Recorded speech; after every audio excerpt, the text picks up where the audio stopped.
Meus irmãos, a paz do Senhor Jesus, aqui é o Linker Medina para mais uma série evangelísticas Avivamento Já. E hoje nós vamos falar sobre o fermento dos fariseus. É em Lucas capítulo de número 12, verso 1, que Jesus nos alerta: vigiai-vos do fermento dos fariseus. Jesus aqui trata o fermento como característica principal da personalidade dos fariseus.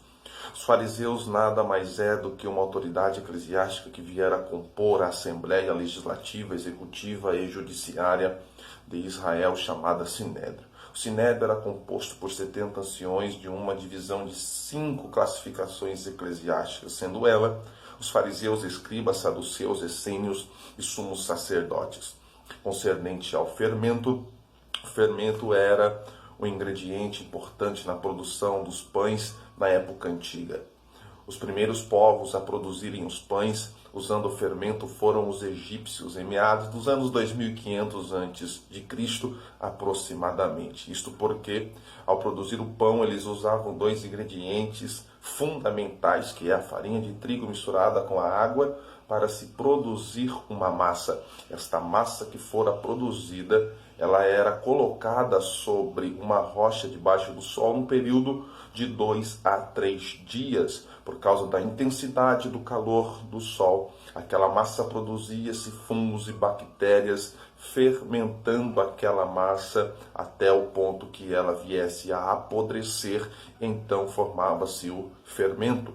Então aquela massa podre, os egípcios pegavam, colocavam no meio de uma massa boa e levavam ao fogo para produzir os pães. A intensidade do fogo ativava os fungos e as bactérias da massa que havia apodrecido, então levedava a massa do pão e o pão crescia.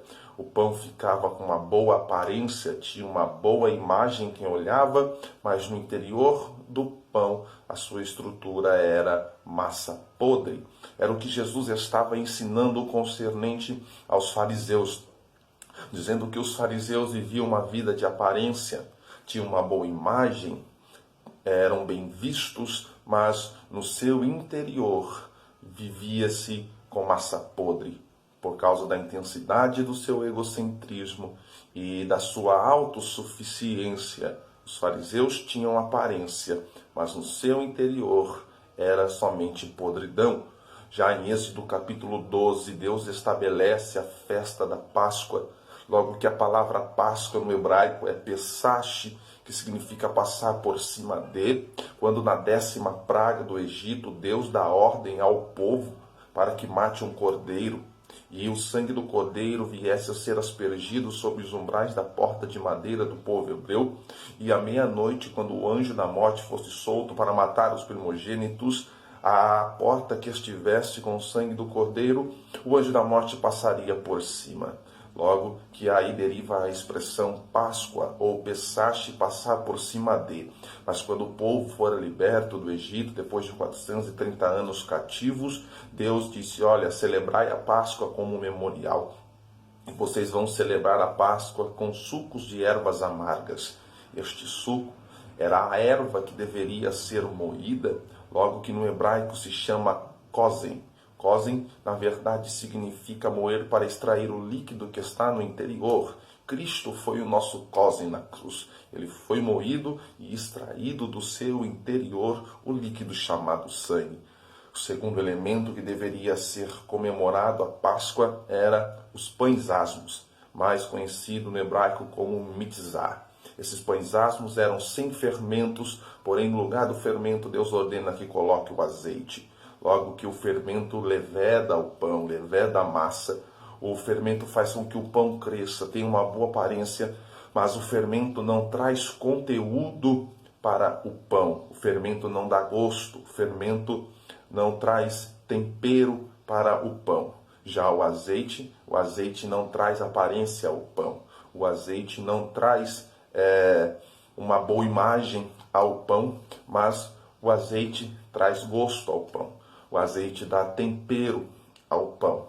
Logo que Jesus está fazendo aqui um paralelo entre a personalidade de duas pessoas, aqueles que vivem de aparência, aqueles que preservam apenas a imagem, mas o seu caráter é podre. mas a sua personalidade é podre e no seu coração só existe podridões afermentadas. Já aquele que vive com o azeite é aquele que está em Cristo, aquele que não tem uma boa aparência, não tem uma boa imagem, mas no seu interior existe um verdadeiro caráter cristão. Então o ensinamento de Jesus é esse, que não venhamos viver uma vida de aparência, que não venhamos viver uma vida de imagem, mas que venhamos viver uma vida de conteúdo para transferirmos a imagem redentora de Cristo. Deus abençoe. Avivamento já. Curta, compartilhe e abençoe outras vidas em nome de Jesus.